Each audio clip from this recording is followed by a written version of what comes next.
It's that time of year again to do the yearly favorites or yearly best of. And I'm also going to do a worst of because I feel like negative reviews on products I think speak stronger than positive reviews because, you know, I don't know. So I'm going to do like I've done before, where I pick just my favorite products, but I wanted to make it a little bit more 2013-ish. So I am going to do stuff that I tried in 2013. That way, because I could easily just mention Chanel Vita Lumiere, but I got that last year, so it's like, why would I mention something again when I mention it in every other favorites video ever? Anyway, so cleansing wise, I really loved the Clarins Extra Comfort Cleansing Cream, which apparently they're getting rid of and reformulating, I don't know, purifying almost, or like anti-pollution or something like that. I really liked the cleansing cream, but I don't know, it was just too hard to get a hold of, and so I have to pick my favorite as either the Clarins Extra Comfort Cleansing Cream, if you have it or can get a hold of it, do it. But I'm going to go with the No. 7 Beautiful Skin Cleansing Balm, simply because I've already used one up and I repurchased another one, and if I repurchase something, it has to mean that I like it enough to use it, and I just tried this year. Toner, again, the Clarins Gentle Exfoliator Brightening Toner is a glycolic, salicylic, lactic exfoliant that has witch hazel and soothing ingredients, and it's pretty great. Pretty darn good. I have just a little bit left. I've used up all that's in my little sample bottle that I use for traveling, but I don't know if I can, if I can find it and get it again and it's not too expensive, then I will. But if not, then I'm just going to go with the facial radiance pads, because essentially the only reason I use a toner is for an exfoliating purpose, unless I'm just using it like a gentle refreshing toner, which is basically a cleansing water. That's the only other reason I'd use a toner, but I mainly use it to exfoliate, and so I'm just going to go with the facial radiance pads from First Aid Beauty, just because they do really great exfoliation, and they're gentle, and they're made well, and they're not all that expensive. Moisturizers, I really liked the Kate Somerville Goat Milk cream. The pump is perfect, so you can get the perfect amount of product. It smells kind of funky because it does have milk proteins in it, but it's pretty great. The one pump does the perfect amount of product to do your entire face, and it doesn't leave me greasy or doesn't leave me needing extra hydration, so I really like that. Another really great moisturizer is the Ultra Repair Cream from First Aid Beauty, and this is great because you can use this anywhere on your body and it will hydrate and calm your skin down. So like I had a little bit of eczema on my arm, and this really helped it and soothed it. Treatments, two of them that I did try this year, the Super by Nicholas Perricone Night Recharge Red Algae Astaxanthin. This is pretty thick stuff. This is something that I actually notice a difference in my skin in the morning. I actually notice a glow, which not a lot of other products have ever done that for me. I also really like the Blue Plasma, which I'm going to be doing a review on soon. I just have to, like, I haven't been using it consistently, so I want to just use it like for a consistent 2 weeks and then show you the difference and stuff like that. So Blue Plasma, quite good as well. Eye cream, I really like the Algenist Complete Renewal Eye Balm. I don't have a new favorite sunscreen for this year. It's just going to be the Shiseido Ultimate Sun Protection Cream again. Although I did try this, the Anthelios Mineral from La Roche-Posay, and it's definitely not a favorite. But I mean, it's worth giving it a mention. It's definitely not a favorite. I know that I was supposed to just do my favorite products, but I feel like I'm going to just at least break it into categories. That way I can keep myself in order. Face makeup. So primer, not anything new, it's just the Hourglass Mineral Veil again.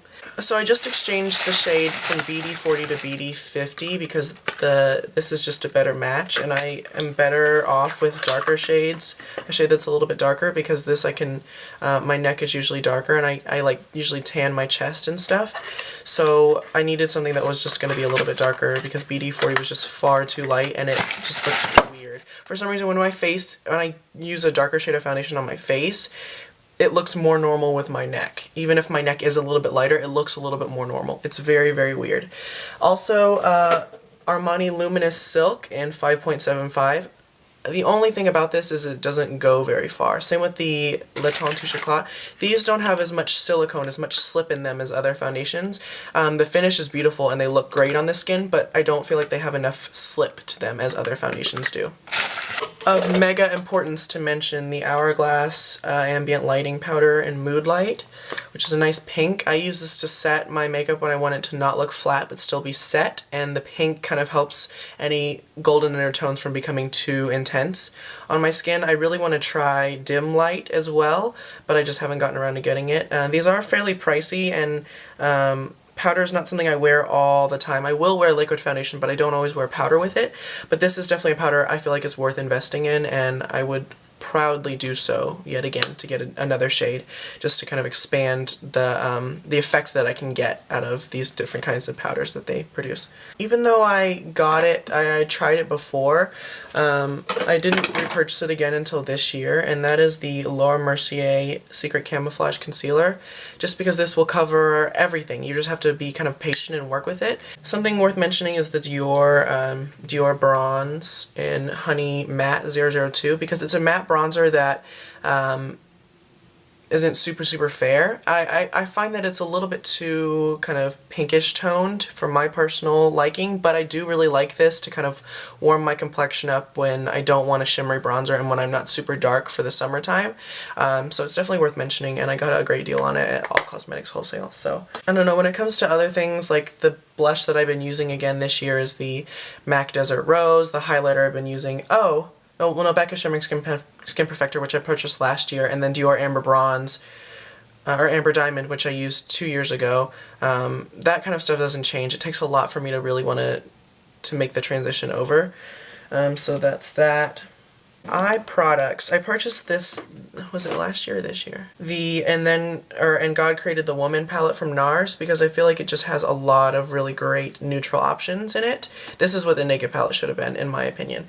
This color right here, I don't remember what this is because they don't label them on the back, which is kind of really stupid, but it's this nice concrete kind of color. It almost looks like, it looks almost a little bit more purple than Omega from MAC, but I use this in my crease all the time to kind of fake a crease in my eye. NYX Nude Matte Eyeshadow in Kiss the Day, because I just needed a good brow bone highlight, and this one's good, and it's matte, and that's all I ever want.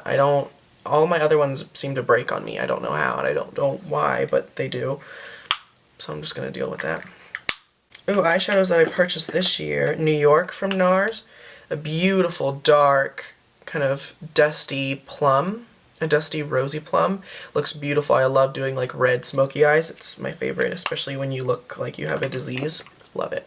I think I finally purchased this year, even though I'd wanted it for years in advance. A Night Porter from NARS. It's a beautiful, dark kind of, it's not as army green as it is like a dark forest green, and it doesn't lean too blue, which I kind of like, but this is just beautiful on the eyes, and yeah, it's great as liner if you use this for your single, like if you do a smoky eye with just this color.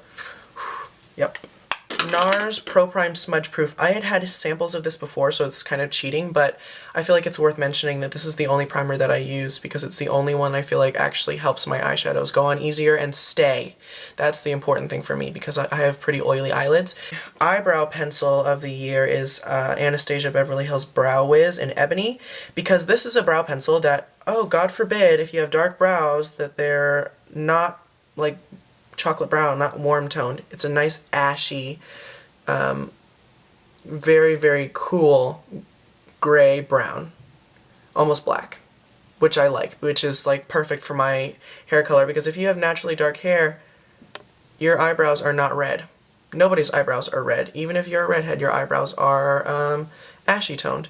So Anastasia, I feel like, is, some of their other brow pencils have a lot of red in them, but I couldn't ask for anything better. This is great, and it's a really small, thin pencil, and it's got a spoolie on the other side, which is great. Another one that's worth mentioning is the Flower Beauty one, which is the kind that they sell at Walmart, and the only thing is the pencil's a little bit too broad, but the color is like super gray, and I feel like it's very rare for a drugstore to create a gray toned brow pencil for people with dark hair. So good job, Drew Barrymore, you did that right. The only thing is there's also not a spoolie on this side, it's just a sharpener. So, you know, you'll win some, you'll lose some. Oh, Scandalized by Rimmel, their waterproof Kohl Kajal in 005 Nude. Better than the Chanel one, it applies better and it stays a little bit better, and it's just great, and it's really inexpensive. How could you ask for anything more? Oh, NARS Barrow Street eyeliner, which is a nice mint. Super uncommon for any other brand to do that, but NARS did it, and NARS's formula is spot on, and this just looks so great. It's great for spring. I would wear it any time of the year, but I think it's beautiful, and I don't know, it's very unexpected, which I like. Mascara! The biggest surprise, because it's so inexpensive and it's so good, is the Essence Multi-Action Blackest Black. Although I did repurchase this, and this is like, I haven't used this in years, so I'm counting that as this year's, the CoverGirl Lash Blast Volume, which is what I'm wearing right now. Also this from Essence, the extra long-lasting eyeliner pen, just because it's super affordable, super easy to use, and after you've had it for a while, the tip isn't as thin, but it's super black, and I've had mine for a long, like most of the year, and it hasn't dried out on me. I can still use it. So like this, I don't really wear glosses, but the Maybelline Color Elixirs are really, really nice. I'm going to put the nude one on right now, number 60, Nude Illusion, I think.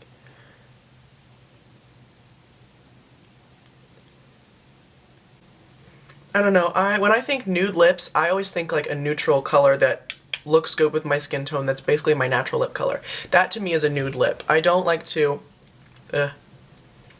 blank out my lips and make them look super pale. This is, do you see this? Very weird. I noticed it looked a little clumpier on the brush than it did normally. Just like weighing it down. I don't know. Weird. I wonder if the purple one's messed up too. Ew, yeah, they got kind of clumpy. That's not good. That could definitely remove its title as like a good lip product. I don't know. Whatever. Okay, L'Oreal, which were part of like a spring collection, I think. The Color Riche Balm and Sundays by the Scene, and then Bijou, Bijou, Bijou. These are really sheer. The blue one especially is my favorite. I just love it.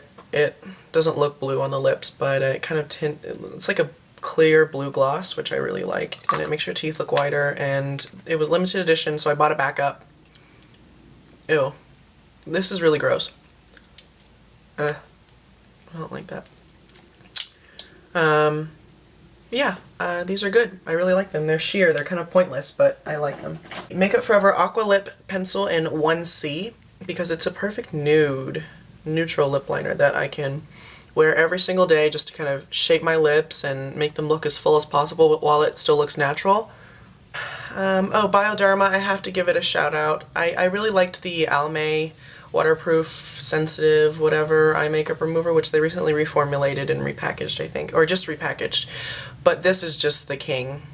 I have sensitive eyes. I kid you not. Makeup Forever Sense Eyes, where is it? Where's that little shit? Where is it? The devil that is that eye makeup remover. I don't know. I can't use it because it dries my eyes out too much, and then I get like my dark circles that don't actually exist. They come out whenever I use that eye makeup remover, and I've used other ones before. I don't know what it is, and they're always really red and irritating my eyes. But this, you have to be patient with it, but it will take everything off very gently, and you get a shit ton. I mean, it's like 35 bucks, but you still get a lot of product. It's 500 mils. That's like excessively a lot. Brushes. Really just stuck with foundation brushes. I did get these, the Sue Devitt powder brushes, and it changed my life. I love these so much. I have 2 of them. I got them from All Cosmetics Wholesale for like dirt cheap, like $2.99, something like that. Maybe even $1.99. And they're great just for setting powder in the areas you want to and then flicking the excess off, because I hate looking like I'm wearing powder. I hate it.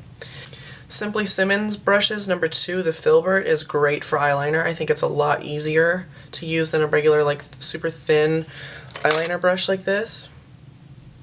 Because it's just, you don't have the risk of it flopping around as much because you keep it just on its side. I don't know, Artist Loft brushes from Michaels are just, I don't know, some of them are really good. This one, the 0 Mop, is really great for, like, inner corner work. Oh, nails.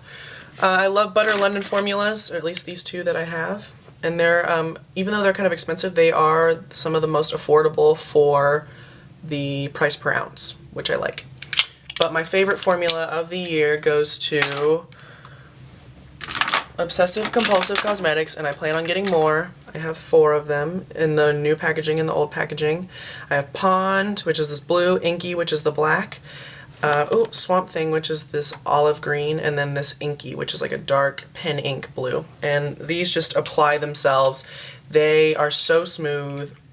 Like, basically, when I say they apply themselves, it just means, like, it paints itself on. You don't have to work with it. You just put the brush down, move it across your nail, and it's perfectly painted. You don't have to go over and even it out.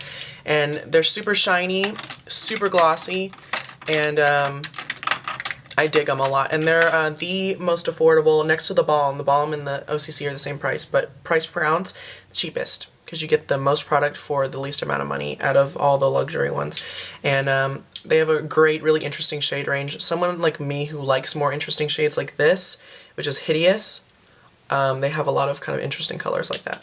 So there's that. Osage Vite top coat, super great. I'm almost like I've used half of it, so I feel like that's worth mentioning. I don't know which one I want to try the best, or try next. Maybe I think the Deborah Lippmann one, or I want to try OCC's shellacked top coat. We'll see.